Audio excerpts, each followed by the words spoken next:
Hello Pakistan, hello all of the world. Good morning Pakistan and good morning all of the world. आज हम सीखने जा रहे हैं कि कैसे हम तरक्की पजीर मुल्क से तरक्की याफ्ता मुल्क में तब्दील हो सकते हैं, कैसे हम पाकिस्तान को गुर्बत से निकाल सकते हैं। वो कौन सी ऐसी फील्ड्स हैं, वो कौन सी ऐसी प्रेफरेंसेस हैं जिनको हम फॉलो करें तो हम पाकिस्तान को गुर्बत से निकाल सकते हैं। और ये कैसे मुमकिन है कि हम तरक्की पजीर से तरक्की याफ्ता मुल्क में तब्दील हो जाएं। वो हम बातें आज सीखेंगे, उन बातों को हम छेड़ेंगे। वो कौन से ऐसी फील्ड्स हैं जिस तरफ जो है हमें नौजवानों को लेकर जाना है, अपनी नौजवान नस्ल को कौन सा रास्ता दिखाना है कि हम अपने मुल्क को जो है खुशहाल बना सकें।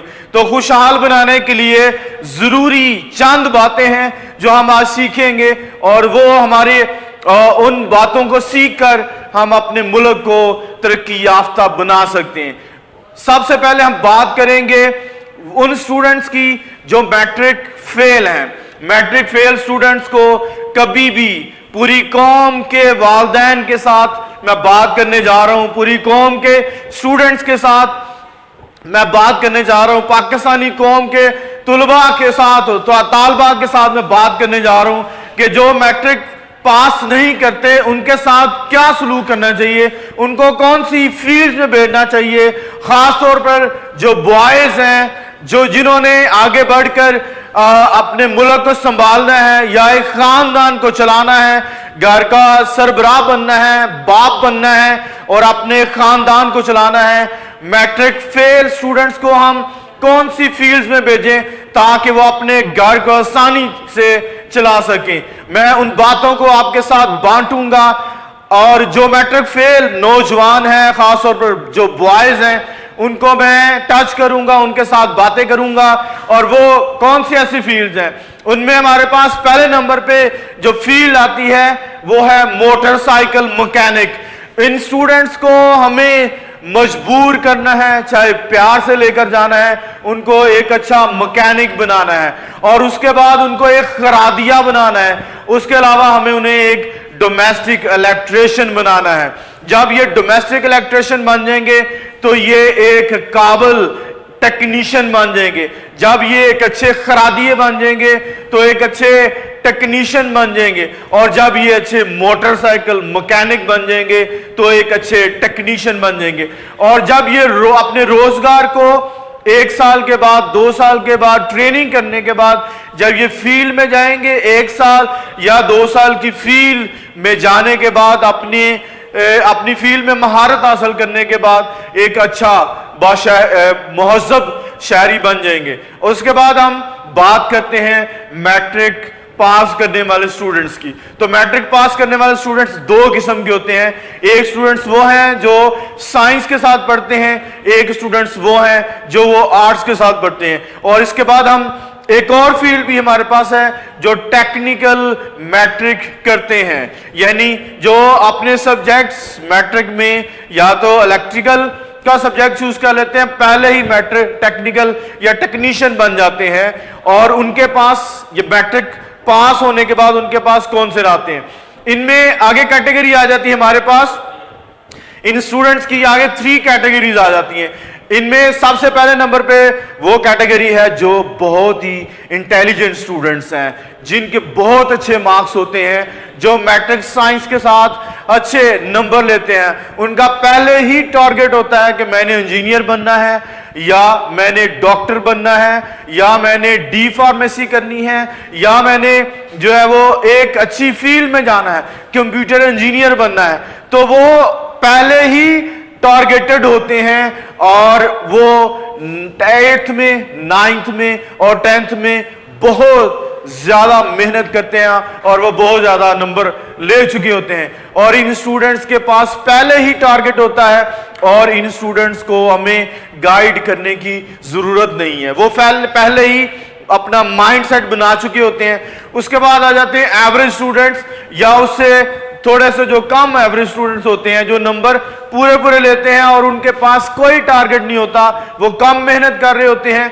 और या उससे भी जो काम मेहनत कर रहे होते हैं, उनको हमने आगे लेकर चलना है। और वो या तो आई काम की तरफ चले जाते हैं या बी काम की जो है वो डी काम की तरफ चले जाते हैं, या सिंपल एफए करते हैं और या आईसीएस करते हैं या एफएससी करते हैं। और ये करने के बाद वो वहां पे भी वो एवरेज स्टूडेंट होते हैं, वहां पे भी वो खास मेहनत नहीं करते।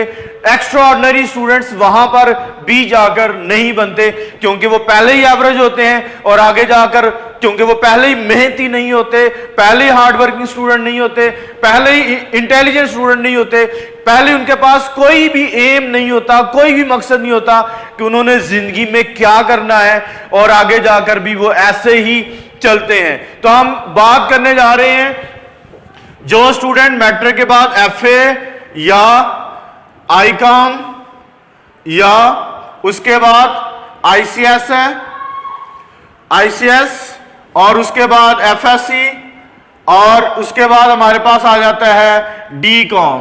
तो ये जो स्टूडेंट्स होते हैं इनके पास खास टारगेट नहीं होता कि इन्होंने आगे क्या करना है, और इनमें से बहुत सारे स्टूडेंट्स ऐसे होते हैं जो थोड़े से नंबर लेकर पास होते हैं। उनके पास क्योंकि मकसद नहीं होता, चंद स्टूडेंट्स होते हैं जो बहुत मेहनत करते हैं और वो आगे थोड़ा सा बढ़ते हैं, और या तो यहां पे ही बच्चे अपनी स्टडी को छोड़ देते हैं, आवारागर्दी होते हैं और कॉलेज में जाके मौजे करते हैं, जिसकी वजह से उनके पास टारगेट ना होने की वजह से उनका मेहनत करने का मूड नहीं बनता, और वो स्टूडेंट्स यहां पर अपनी एजुकेशन मुकम्मल किए बगैर जो है वो अपने आप को फेल तस्वर कर लेते हैं कि ये हमारे बस की बात नहीं है।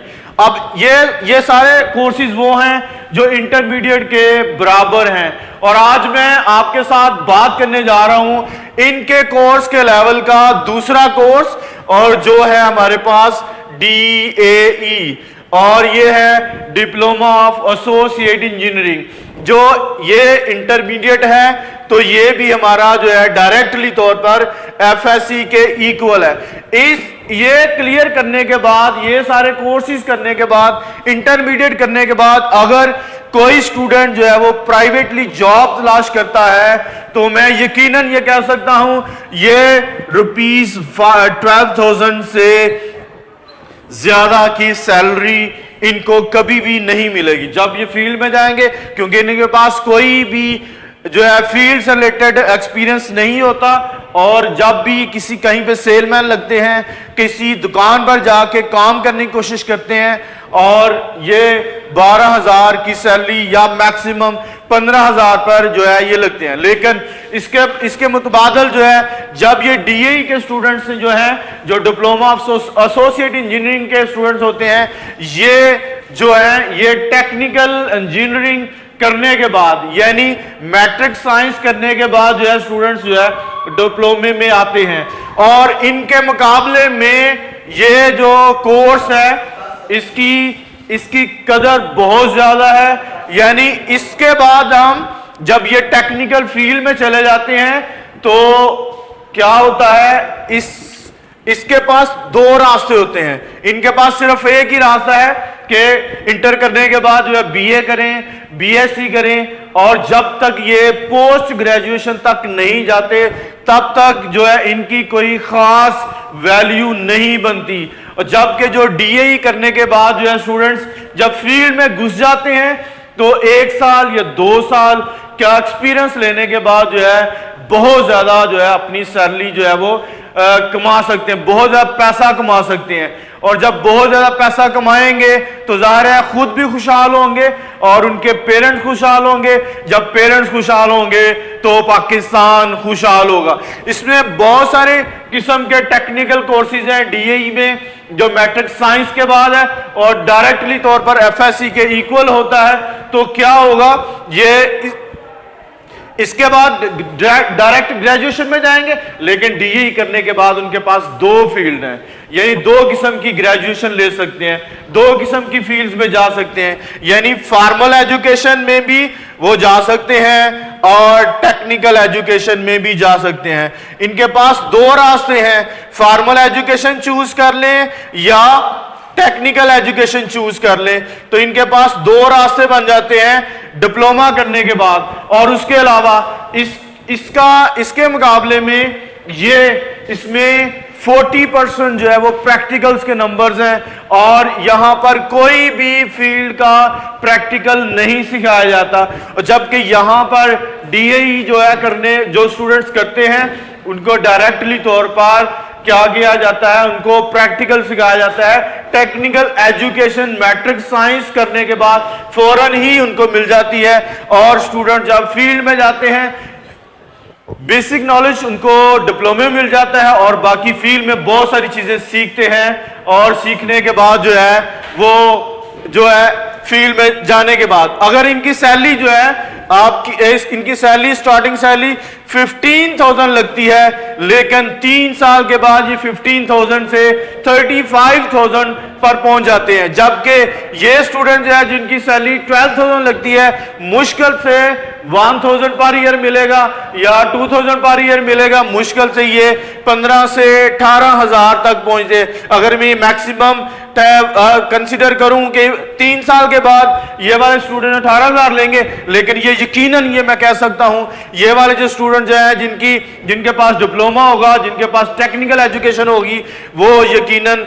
35,000 तक पहुंचेंगे। और अगर ये डिप्लोमा करने के बाद 2 साल का एक्सपीरियंस करने के बाद अब्रॉड चले जाते हैं, दुबई चले जाते हैं, मस्कत चले जाते हैं या यूरोपियन किसी कंट्री में चले जाते हैं, तो इनकी 35,000 से डायरेक्टली तौर पर ये 80,000 तक जो है अपनी सैलरी ले सकते हैं। तो इसका मतलब ये है technical education is better than formal education. Simple F से आई काम, आईसीएस, एफएससी एंड डी काम। तो मैं आपको सजेस्ट करूंगा और पूरे पाकिस्तान के तमाम लोगों से मैं ये रिक्वेस्ट करूंगा, दरखास्त करूंगा कि अपने बच्चों को टेक्निकल एजुकेशन की तरफ लेके जाएं। एक ऐसा शोबा है दुनिया में जितने ममालिक जो है आजकल तरक्की याफ्ता हैं, उनके नौजवान टेक्निकल एजुकेशन में महारत हासिल कर चुके हैं। और अगर हम चाइना की बात करें, अगर हम जापान की बात करें, अगर हम थाईलैंड की बात करें, अगर हम अमेरिका की बात करें, अगर हम इंग्लैंड की बात करें, तो उनको टेक्निकल एजुकेशन जो है वो 8th क्लास से ग्रेड 8 से ही देना शुरू कर देते हैं। और जिसकी वजह से लोग इतने स्टूडेंट्स इतने शार्प होते हैं, इतने इंटेलिजेंट हो जाते हैं कि बहुत सारी नई चीजों की इजादात का मौजब बनते हैं। बहुत सारी ऐसी गाड़ियां जो है हमें यूरोप में मिलती हैं जो पाकिस्तान में कभी भी हमने सोचा नहीं होगा। बहुत सारी ऐसी इजादात हमने दुबई में देखी होंगी, बहुत सारी ऐसी इजादात, ऐसी बिल्डिंग्स हमने मस्कत में देखी होंगी जो कि पाकिस्तान में कभी भी हमें देखी नहीं होगी। तो इसलिए पाकिस्तान को तरक्की पजीर मुल्क से तरक्की याफ्ता मुल्क बनाने के लिए जरूरी है कि हम अपने बच्चों को टेक्निकल एजुकेशन की तरफ लेकर आए। खासतौर पर नौजवानों को, बॉयज को, लड़कों को लेकर आए जिन्होंने घर का सरबराह बनना है, जिन्होंने अपने फैमिलीज को चलाना है, जिन्होंने खानदान डेवलप करने हैं। और हमें जरूरी है कि इस बात पर गौर करें। और ये अपील पूरे पाकिस्तान के नौजवानों के से है और पूरे पाकिस्तान के वज़ीर-ए-आज़म से मेरी अपील है और पाकिस्तान के तमाम सूबों के वज़रा-ए-आला से मेरी अपील है और पाकिस्तान के जो जनरल मेजर हैं,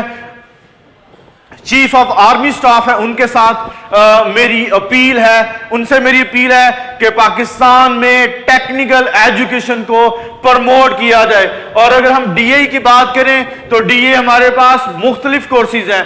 केमिकल इंजीनियरिंग है, इलेक्ट्रॉनिक्स इंजीनियरिंग है, इलेक्ट्रिकल इंजीनियरिंग है, मैकेनिकल इंजीनियरिंग है और उसके अलावा सिविल इंजीनियरिंग है। उसके अलावा हमारे पास जो है वो आर्किटेक्चर इंजीनियरिंग है, उसके बाद कंप्यूटर इंजीनियरिंग है। और ये वो सारे कोर्सेज हैं जो हमारे स्टूडेंट्स को, हमारे नौजवानों को, हमारी कौम के लड़कों को एक ऐसा विजन देंगे जिसकी वजह से वो पाकिस्तान को तरक्की पजीर से तरक्की याफ्ता मुल्क बनाने में हमारी मदद कर सकते हैं। तो जब हर फैमिली हर नौजवान खुशहाल होगा तो इसका मतलब है हर घर खुशहाल होगा, हर घर खुशहाल होगा तो इसका मतलब है फर्ज से इफराद बनते हैं, हर फर्द खुश होगा तो इफराद खुश होंगे और इफराद से माशरा बनता है। जब इफराद खुश होंगे तो मुआशरा खुशहाल होगा, तो जब मुआशरा खुशहाल होगा तो यकीनन पाकिस्तान खुशहाल होगा। और ये मेरी अपील है वजीर आजम से, चीफ ऑफ आर्मी स्टाफ से और पाकिस्तान के तमाम वुज़रा आला से कि पाकिस्तान में टेक्निकल एजुकेशन को प्रमोट किया जाए ताकि पाकिस्तान से गुर्बत को मिटाया जा सके, ताकि जब कोई आफत आती है, जब कोई बीमारी आती है, जब कोई तकलीफ होती है, तो जब बीमारी में हमें पैसों की जरूरत हो तो अगर हम गरीब हैं तो हम क्या करेंगे, गुर्बत में मर जाएंगे। और अगर हम खुशहाल होंगे, हमारे पास पैसा होगा, तो कभी भी हम बीमारी से हार नहीं मानेंगे। तो मेरी आपसे अपील है कि नौजवान लड़कों को जो है इस तरफ माइल किया जाए ताकि हमारा मुल्क जो कि अब तरक्की पजीर है, तरक्की याफ्ता बन सके। और मुझे उम्मीद है पूरे पाकिस्तान के जितने लोग इस वीडियो को देखेंगे और वो इसको लाइक करेंगे, इसको शेयर करेंगे ताकि हर नौजवान के पास ये वीडियो पहुंच सके, ये मेरा मैसेज पहुंच सके, ताकि पाकिस्तान के सारे लोग यानी कराची से लेकर खैबर तक जो है ये मेरा मैसेज पहुंचना चाहिए ताकि हम खुशहाली की तरफ जा सकें, ताकि हम ईमानदारी की तरफ जा सकें। क्योंकि जब एक नौजवान ईमानदारी से पैसा कमाएगा, एक नौजवान टेक्निकल एजुकेशन मेहनत से कमाएगा, टेक्निकल एजुकेशन हासिल करने के बाद कमाएगा, तो यकीनन वो ईमानदारी से जिंदगी गुजारने की कोशिश करेगा। जब वो खुद ईमानदार होगा, एक फर्द ईमानदार होगा, तो इफराद ईमानदार होंगे। जब इफराद ईमानदार होंगे तो एक माशरा ईमानदार होगा, तो जब एक माशरा ईमानदार होगा तो हमारा पूरा पाकिस्तान ईमानदार हो जाएगा। तो जब हमारा पूरा पाकिस्तान ईमानदार होगा तो यकीनन हमारे घर में खुशहाली आएगी। और खुशहाली लाने के लिए जरूरी है कि हम टेक्निकल एजुकेशन को प्रमोट करें। Thank you so much for watching this video and share this video with your friends and family members and specially young ones, especially boys. Thank you so much.